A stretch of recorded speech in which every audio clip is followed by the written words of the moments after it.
day before yesterday or yesterday. No, day before yesterday. Day before yesterday, I was in the room and I'm thinking to myself, I'm hungry.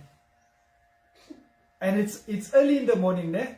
But because I'm hungry and I'm busy working, I'm thinking, how will I be able to cook some food or do something if I'm still so busy? I'm thinking, what if I leave here, I won't have enough time to finish the job. Do you know, Ma? The next thing, my son asked me, do you want a pancake?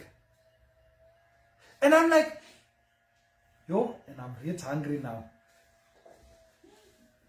And when I saw this, I was happy in my inner being, thinking that, wow, we teach these children great things.